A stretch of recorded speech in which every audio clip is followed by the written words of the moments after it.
Olá, terceiro ano, tudo bem? Nós vamos para a nossa primeira videoaula sobre a história do Brasil, especificamente a aula 1, que vai tratar desse tema, a conquista da América Portuguesa. Quando nós falamos da América Portuguesa, lembrando bem que nós estamos falando de um período pré-colonial, ou seja, como foi o desenrolar da conquista ou da descoberta do nosso território, que é o Brasil. Então, nós vamos começar vendo um ponto importante em que nós temos uma linha, que é o Tratado de Tordesilhas, que delimitava as terras tanto para a Espanha quanto para Portugal.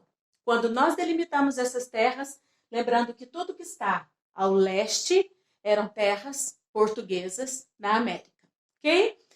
Falar de América é falar de uma terra no qual Américo Vespúcio fez o registro oficial após a chegada de Cristóvão Colombo numa área que ele acreditava que eram as Índias, mas não era.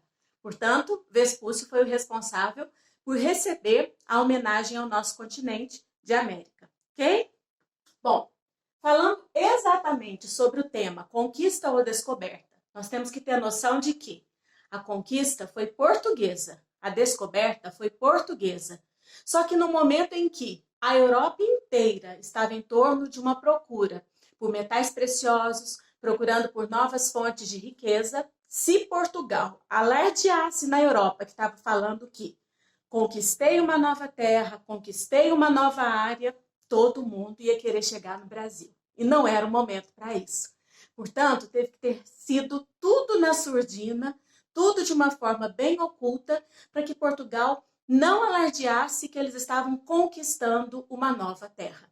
Então, nós tratamos desse termo conquista, que não é bem vista pela área europeia, para que não houvesse esse temor de Portugal para buscar um território como esse. Então, tudo muito secreto na época da chegada dos portugueses na América, ok? Quando nós falamos desses termos, a gente tem que ter bem claro o termo que está aqui, Revolução de Aves.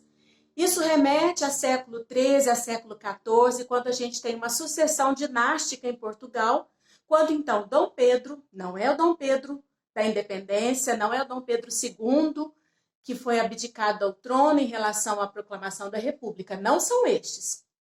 É um Dom Pedro de séculos anteriores ao período colonial brasileiro, quando então ele tinha o filho João e ele tinha um outro filho que era o Fernando. Só que o João era meio-irmão. Por quê? Porque o João era um filho bastardo de Dom Pedro, rei de Portugal, e acabou que quando Dom Pedro morreu, o rei Fernando assumiu o filho legítimo, mas o rei Fernando faleceu. E aí? Quem vai assumir o trono português? Coube, então, a uma discussão política dentro de Portugal, no qual Dom João, o mestre de aves, como era conhecido, um grande intelectual da época, acabou sendo escolhido pela boa parte da coroa, por boa parte dos nobres de Portugal, para ser escolhido para assumir o trono português. Então, quando nós tratamos da Revolução de Aves, nós estamos falando que houveram 200 anos dessa dinastia e ele, João, é o responsável por um primeiro processo que vai dar a entrada à busca da expansão marítima. Ou seja, quando é que nós vamos colonizar, qual a terra que nós vamos buscar, e essa terra vai ser com a saída pelo Oceano Atlântico, já que não tinha outra forma. Se eu vou para a área do Mediterrâneo, italianos monopolizam. Se eu vou para a área e contorno a África, até posso, mas a Espanha também fazia essa travessia. E aí? Eu vou percorrer o continente africano? Beleza, eu vou. Só que eu sei que eu preciso também buscar novas saídas e não só a mesma rota que outros fazem. Então, nós vamos buscar outras rotas. Uma delas, via Atlântico, chegada na América. Ok? Quando eu tenho esse título aqui, os ameríndios versus a coroa, nós sabemos que boa parte dos nativos, quando houve a chegada da corte portuguesa, eles foram explorados, eles foram escravizados e muitos deles exterminados.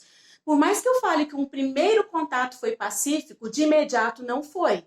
De imediato era preciso encontrar uma área onde algumas tribos, até então, de canibais, eu não tinha segurança para chegar nessas tribos e eu preciso de um porto seguro para poder dar conta de chegar nessa área.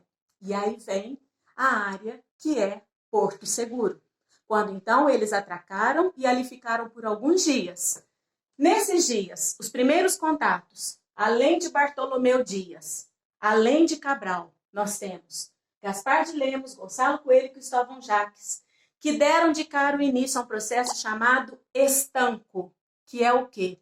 O estanco é um monopólio sobre algum produto colonial. Resumindo, eu vou monopolizar o que eu encontrar de riqueza para levar para Portugal. E qual é a riqueza encontrada? O pau-brasil. A extração é a primeira forma econômica de produção. E ao estancar, ao praticar esse monopólio, todo o pau-brasil iria diretamente para a corte portuguesa. Como? A base da troca. Eu não quero pagar por ele. Eu não quero pagar pelo pau-brasil. Eu quero extrair de uma forma que eu entrego ao nativo. E ele sabe bem onde o pau-brasil está? A madeira cor de brasa. Daí o termo Brasil. E eu sei onde essa madeira está. O indígena sabe onde ela está. Então eu quero trocar. E o escambo é o processo de troca de bugigangas portuguesas pela madeira valiosa que o português via como uma alternativa para ser revendida em toda a Europa, para ser vendida em toda a Europa.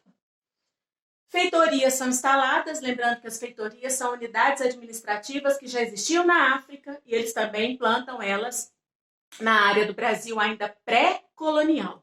Nós não estamos tratando do Brasil colonial. Brasil pré-colonial vai de 1500, chegada de Cabral, até 1534. Quando, então, a prática necessária para Portugal era: eu quero encontrar metais preciosos, só que eu não encontro. Mais de 150 anos para Portugal encontrar esses metais no Brasil. Enquanto eu não encontro, eu estou explorando o pau-brasil. Enquanto eu não encontro, eu estou explorando o indígena. Nós vamos parar por aqui e vamos para mais uma videoaula, que é a segunda parte dessa aula 1 de História 2. Até mais!